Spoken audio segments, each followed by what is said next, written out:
कि क्या कोई भूल सकता है? अभी जो एक फिल्म आई उसने उन सारी शायद स्मृतियों को और उस इतिहास को एक बार फिर से जीवंत कर दिया, जब संभाजी के ऊपर जो अत्याचार हुआ, वहीं साहिबजादों पर जो अत्याचार हुआ वो औरंगजेब ने किया। ये क्या इतिहास नहीं है हमारा आचार्य जी?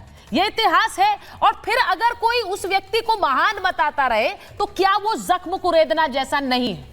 देखिए, व्यक्ति महान वो होता है जो बलिदान दे, लेकिन औरंगजेब का इतिहास, अभी तो हिंदू मुसलमान और सिखों की बात हो रही थी, अपने परिवार के ऊपर क्या किया? बाप को जेल में डाल दिया, तीनों भाइयों की हत्या, गर्दन कटवा दी, उसके साथ साथ अपने बेटे की भी हत्या करवा दी। ये इतिहास पढ़ना चाहिए, लेकिन आज तथाकथित तौर पर इतिहास नहीं पढ़ते। अब अपने बेटे की हत्या क्यों कराई, ये भी सामने आना चाहिए, क्योंकि उसके कान में उड़ती हुई खबर पहुंची कि ये उनके साथ मिल गया और मेरी राजसत्ता पे कब्जा करना चाहता है, राज्य सत्ता पर। यानी सोचे कि अपनी जायदाद के लिए और केवल वर्चस्व के लिए अपने बेटे तक की हत्या करवाने वाले कैसे हीरो हो सकते हैं? किसके? मुझे समझ में नहीं आती है। बेचारे सीधे साधे लोग, मदरसों में पढ़ा ही नहीं जाता। कैसे बन जाते हैं मुमताज जी? कैसे हीरो बन जाते हैं? महिमा मंडन हो रहा है, सच बोला जा रहा है कि जो कहा गया वो सच है, इसमें गलत क्या है, वो अमन पसंद है। मुझे समझ नहीं आता है कि क्यों जख्म कुरेदे जाते हैं। नहीं, किसने अमन पसंद कहा? मैंने तो सुना नहीं। अबू आजमी ने कहा ना, आपने बयान नहीं सुना क्या? मैं उनके लिए कह देता हूँ, सबके लिए कह देता हूँ, क्योंकि बीजेपी को बहुत अच्छा मुद्दा मिल गया कि औरंगजेब को लाए के झगड़ा दिया कराए, औरंगजेब को लाए के और झगड़ा दिया कराए, जाने कोहू कुछ नहीं इस झगड़ा से का पाए। ये जो झगड़ा करा रहे हैं बिल्कुल आमने सामने खड़े होकर के, इससे बीजेपी का बहुत अच्छा काम हो रहा है, बड़ा अच्छा काम, बड़ी मदद कर दी। अरे आप बताओ ना, आप बताओ, बड़ी मदद कर दी। क्यों उसको हीरो माना जाता है? मैं नहीं, मुझे बताइए ना। आज औरंगजेब का क्या महत्व है?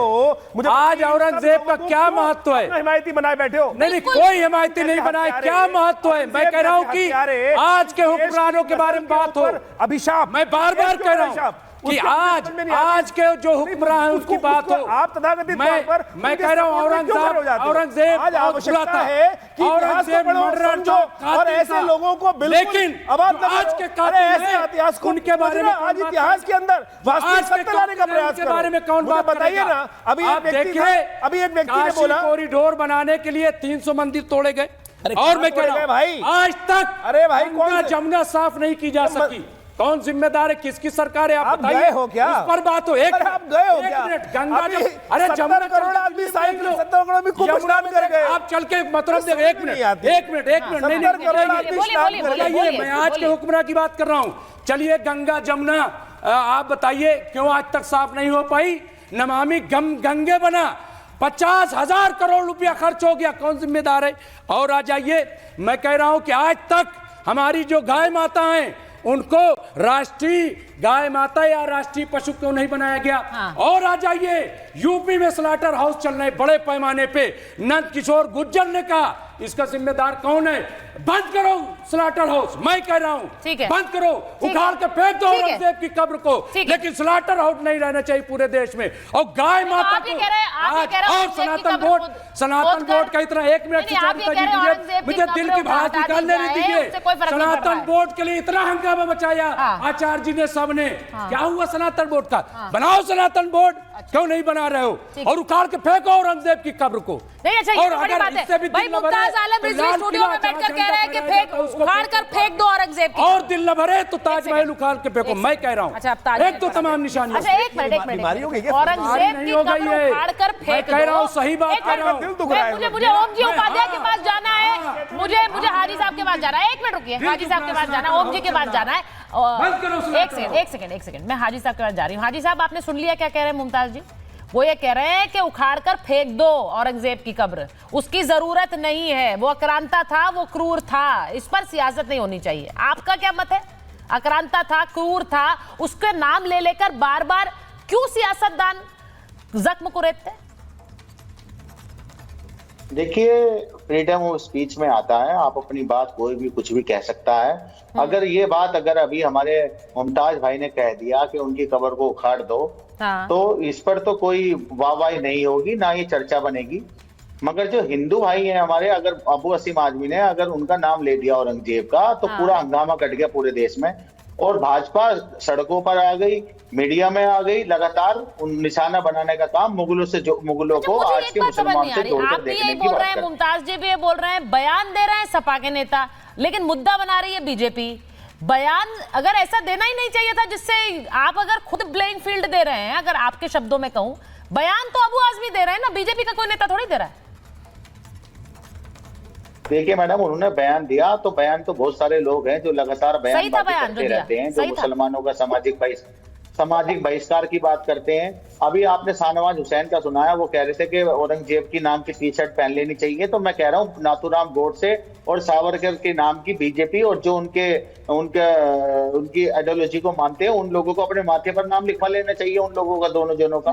वो बहुत पूछते हैं उनको, बार बार भाजपा उनके लिए आप लिखवाएंगे लगातार औरंगजेब? लड़ाई भी लड़ती है। तो हमारा क्या, आप लिखवाएंगे औरंगजेब? देखिए मैं कह रहा हूँ सुचारिता जी, औरंगजेब से आज के मुसलमानों का कोई लेना देना नहीं है। आप सुन लीजिए कान खोल के, और आपके सभी दर्शक भी सुन रहे हैं मैं क्या कह रहा हम हूँ। कान खोल कर ही सुनते हैं, आज के कान बंद मुसलमानों करके का सुनना हमें औरंगजेब से आता कोई नहीं है, लेना वो देना आपका नहीं है। हुनर होगा सर, हमें नहीं आता है कान बंद करके सुनना। नहीं मैडम, आप बार बार पूछना चाह रही थी, मैंने मैं तो आपको डायरेक्ट पूछूंगी ना सर, काम है मेरा, बोल के बता देता हूँ, आपको काम है सुनाई मेरा, दे ये पूछना ही पड़ेगा। लेकिन कान दूसरी को बात- बंद करके सुनने का हुनर हमें अच्छा। नहीं आता, ये भी बता दूं। पर मैं आपसे सर पूछ रही हूँ कि औरंगजेब का अगर कोई मतलब नहीं है, अबू आजमी का, जब वो आज भी कह रहे हैं मैंने कुछ गलत नहीं कहा है, सिर्फ सदन में हंगामा ना हो इसलिए मैंने ये कहा, आपको क्या लगता है वो सही कह रहे थे, गलत कह रहे थे? अच्छा। अमन पसंद था या क्रूर था? देखिए ये पूछा उन्होंने मैंने। जी अच्छा सुनिए, उन्होंने बयान दिया, उन्होंने अपना बयान वापस ले लिया, बात खत्म। नहीं, बयान चैप्टर वापस खत्म। लिया, उसके बाद कहा मगर मैंने बात गलत पर नहीं आती कहा। है, चैप्टर खत्म ना अपनी हो। कन्वीनियंस से मत सुनिए ना सुन तो सर। लीजिए मैडम, मैं कह रहा हूँ अरे मैडम आप बात ही नहीं सुन रही। मैं कह रहा हूँ चैप्टर खत्म हो गया, उन्होंने माफी मांग ली, बात खत्म हो गई। मगर भाजपा और जो हमारी इसी वजह से औरंगजेब के चैप्टर भी खत्म करने की बात कर रहे हैं एनसीईआरटी की किताबों से। आप कह रहे हैं चैप्टर खत्म हो गया, चैप्टर यहाँ खत्म नहीं हुआ है। मांग तो ये उठ रही कि औरंगजेब के चैप्टर ही खत्म करो एनसीईआरटी की किताबों से। क्यों उसका महिमा मंडन होता है किताबों में? इतिहास ने गलत किया है, इतिहास लिखने वालों ने एक बड़ी गलती की है। एक मिनट मुमताज जी, इतिहास लिखने वालों ने एक बड़ी गलती की कि उन्होंने औरंगजेब का महिमा मंडन किया। अब वो छत्रपति शिवाजी महाराज के लिए तो, मुमताज जी एक सेकंड रुकिए ना भाई, छत्रपति शिवाजी महाराज के लिए तो एक पन्ने का एक पैराग्राफ लिख दिया और औरंगजेब के महिमा मंडन में कई चैप्टर्स लगा दिए। ये सत्य है कि नहीं है? ओम जी मेरे साथ बैठे हुए हैं। ओम जी, मैं आपसे पूछ रही हूं, अभी जो बात हो रही थी, महिमा मंडन की बात हो रही थी कि औरंगजेब को, क्या इतिहासकारों ने औरंगजेब का महिमा मंडन किया है? क्या उसकी क्रूरता जिस पर आज चर्चा होती है, एक फिल्म आती है और उसके बाद सब चर्चा करने लगते हैं कि इतना क्रूर था औरंगजेब? जी बिल्कुल, इतिहासकारों के एक धड़े ने अनावश्यक और अनर्गल खूब महिमा मंडन किया है मुगलों का। और औरंगजेब जैसे भारत के इतिहास में सुचरिता सबसे अगर कोई क्रूर, दुर्दांत, आतताई अगर कोई शासक है, पूरे भारत के इतिहास को उठा के देख लीजिए, आपको औरंगजेब से बड़ा कोई उदाहरण नहीं मिलेगा। अपने भाई की गला काट के हत्या करता है, प्लेट में लगा के, इस पे कई बार बातें हो चुकी। और उसके बाद से जो पूरा सिलसिला है, आप देखिए ना उठा के, अपने भाई की हत्या से जो उसकी यात्रा शुरू होती है वो कहां तक पहुंच रही है। 1665 के बाद गुजरात से जो वो मंदिरों का डिस्ट्रक्शन शुरू करता है, उसके बाद 1669 में तो एक जनरल ऑर्डर दे देता है कि भारत के जितने मंदिर हैं सब तोड़ दिए जाएं।